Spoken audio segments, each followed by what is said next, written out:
Vamos lá. Ó, uma questão aqui sobre a unificação da Alemanha da Fundação Getúlio Vargas. Observe.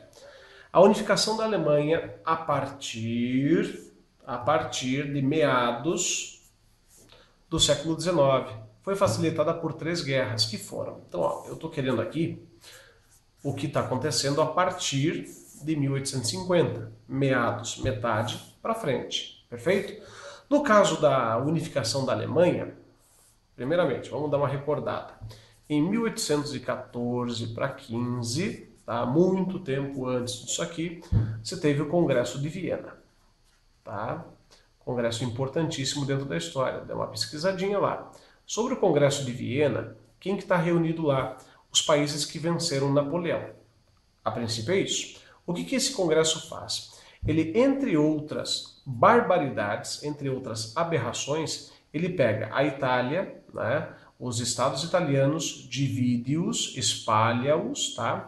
E não é muito diferente do que acontece com a Alemanha. A Alemanha, que nós conhecemos hoje, ela é dividida em 38 estados, tá? Todos eles com fala, com cultura, tudo certinho, no caso de costumes germânicos. Esses 38 estados fariam parte do que a gente chama de Confederação Germânica. E esses estados, por sua vez, eles não vão ficar sob domínio alemão, né? O que é mais absurdo ainda. O Congresso de Viena estabelece que esses 38 estados ficariam sob domínio da Áustria, que é grande privilegiada dentro do Congresso, cuja cidade, né, Viena, é justamente a capital da Áustria. Então a Áustria acaba se tornando a grande beneficiada.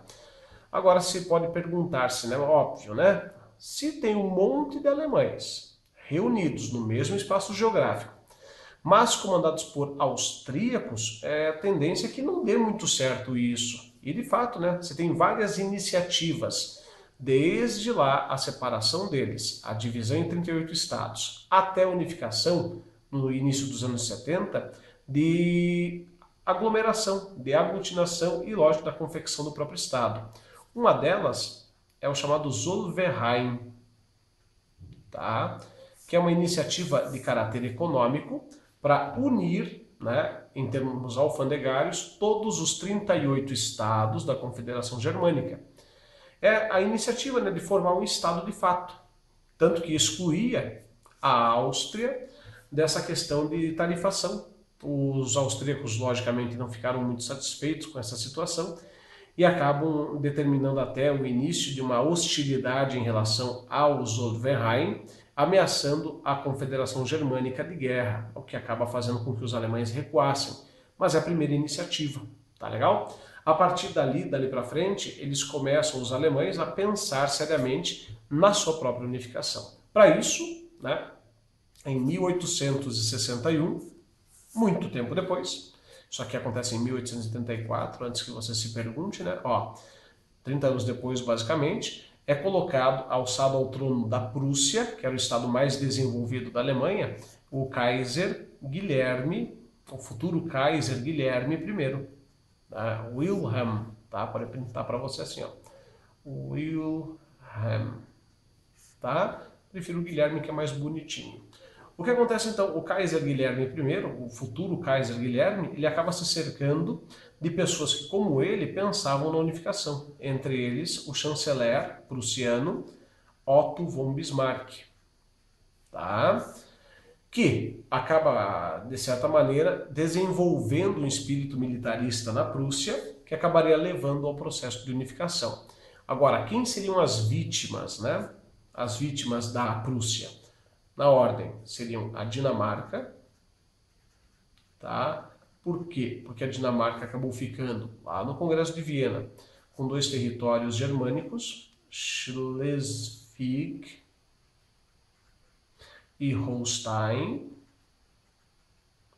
tá?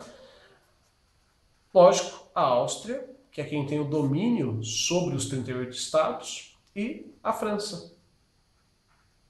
A França entra literalmente de gaiato no navio aqui. Por que a França entra sem meio assim sentido nenhum, né? A França era governada pelo belicoso Napoleão III e acaba sendo envolvida numa trama na qual você tem a disputa pelo trono espanhol. Os franceses, temendo serem cercados por alemães por todos os lados, acabam declarando guerra aos prussianos. Pois bem, temos que caçar então os três aqui. Então veja, letra A, as guerras da Crimeia, Prússia e Áustria, Prússia e França. Aqui está certo, aqui está certo, aqui está errado. A Crimeia fica ao sul da Ucrânia, né? Envolvida inclusive em disputa nos dias aqui de 2014 com a Rússia. Então não faz sentido, porque o primeiro país é a Dinamarca. Falso. As guerras entre Prússia e Dinamarca. Opa, confere. Entre Prússia e Áustria. Confere também. E Prússia e França, confere também. Júlia, as datas estão corretas? Aqui correto, aqui correto e aqui correto. Fechou a letra B como correta. Vamos ver o restante? O que tem de errado para a gente poder verificar? Novamente a Crimeia aqui, falso. Prússia e França de 70, mas a Crimeia aqui está falso, então anula. As guerras dos 7 dias. 7 dias? Puxa, quando que foi isso? Isso aqui foi em 1967. Não tem nada a ver com o contexto. Falso. Prússia e Polônia? Não. Prússia e França? Sim, mas não foi nessa época. Áustria e Bavária também não. Falso, portanto. Então a correta mesmo é a letra B. Assinalamos ali bem de boa.